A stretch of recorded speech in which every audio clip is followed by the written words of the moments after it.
नमस्कार, स्वागत है आपका मेरे चैनल में। तो फिर मैं आ गई हूँ नई वीडियो लेकर। पिछले वीडियो में हम छठ पर्व के बारे में बताए थे, तो आज उससे आगे पिछले वीडियो में हमने जाना कि छठ व्रत कब होता है, कहाँ होता है और क्यों होता है। अब हम इसकी कहानी जानेंगे कि सबसे पहले छठ व्रत कहाँ और किसने किया था। लेकिन उससे पहले अगर आप मेरे चैनल में नए हैं तो सब्सक्राइब कर लीजिएगा। जो पहले से सब्सक्राइब किए हुए हैं उनका बहुत बहुत धन्यवाद। तो चलिए जानते हैं छठ महापर्व के बारे में कि इसकी शुरुआत कब और कैसे हुई थी और क्यों हुई थी। तो कहा जाता है कि छठ की शुरुआत सबसे पहले माता सीता ने किया था। जब रावण का वध हुआ था, श्री रामचंद्र जी ने रावण का वध किए थे, तो उन्हें ब्राह्मण हत्या का दोष लग गया था, क्योंकि रावण राक्षस तो था। अब इसकी कहानी तो मैं बाद में कभी बताऊंगी, आप लोगों को पता होगा कि वो क्यों राक्षस थे और ब्राह्मण भी क्यों थे। तो वो ब्राह्मण थे और वो राक्षस थे। एक्चुअली जो बुरे काम करते हैं ना, उनको राक्षस कहा जाता है। जिनमें बुराइयां होती हैं, हर इंसान में बुराई और अच्छाई दोनों होती है, लेकिन जब बुराइयां हावी हो जाती हैं अच्छाइयों पर, तो वो हम राक्षस प्रवृत्ति के हो जाते हैं, वो राक्षस बन जाता है। और जिसमें अच्छाई हावी हो गया है, वो भगवान बन जाता है, इंसान बन जाता है।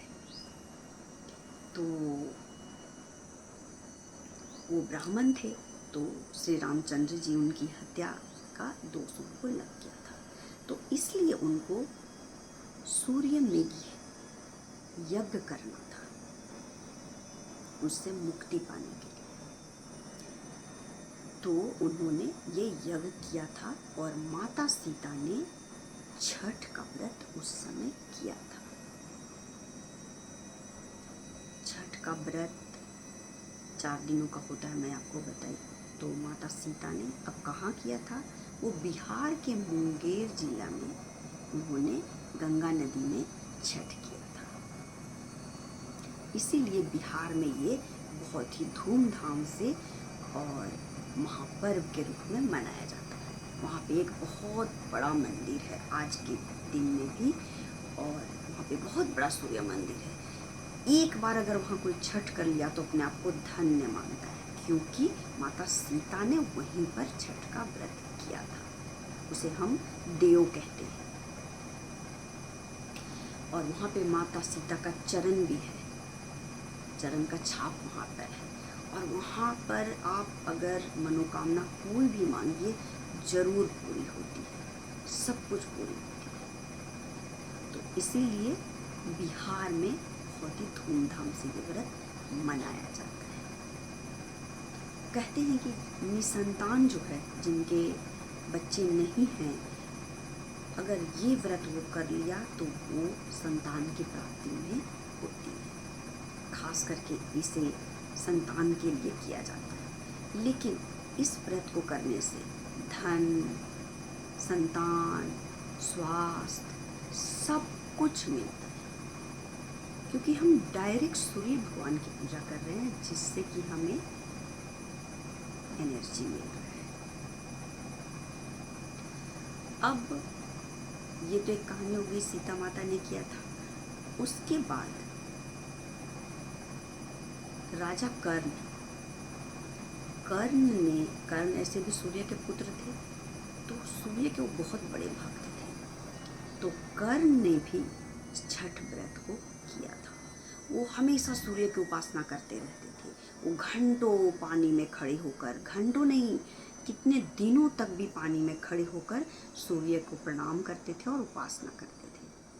तो ऐसे ही उन्होंने इसी दिन में, कार्तिक मास के शुक्ल पक्ष को, बिना खाए पिए उन्होंने 2 दिन तक सूर्य की उपासना की थी। तो उन्होंने भी छठ के व्रत किया था। उसके बाद कहते हैं कि जब पांडव लोग सब कुछ हार गए थे और जंगल में भटक रहे थे, तो द्रौपदी ने भी छठ व्रत को किया था, और ये व्रत करने के बाद उनको सब कुछ वापस मिल गया था। अब और एक कथा है कि श्री कृष्ण के बेटे थे, उनको कुष्ठ रोग हो गया था।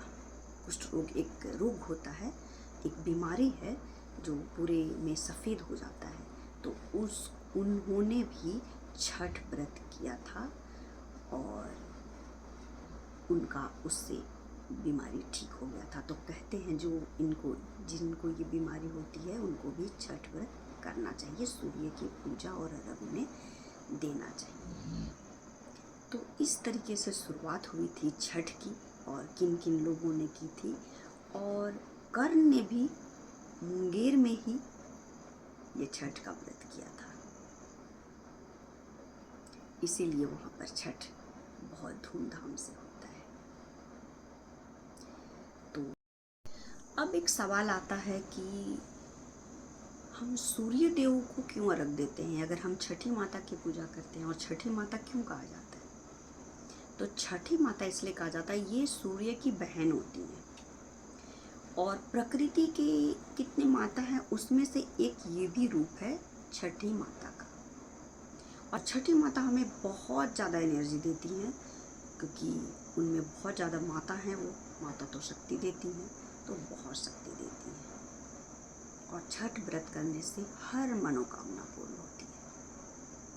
लेकिन यही है कि बहुत ये कठिन नियम है, बहुत नियम के हिसाब से किया जाता है इसे। तो अभी छठ शुरू होने वाला है और छठ मेरे घर में भी होगा, तो मैं आपको सारा ब्लॉग दिखाऊंगी छठ कैसे होता है, और सारा वीडियो मैं डालूंगी, तो आप लोग ज़रूर देखिएगा। तो चलिए मिलते हैं अगले वीडियो में और अच्छी बातों के साथ। तब तक के लिए जय छठी मैया।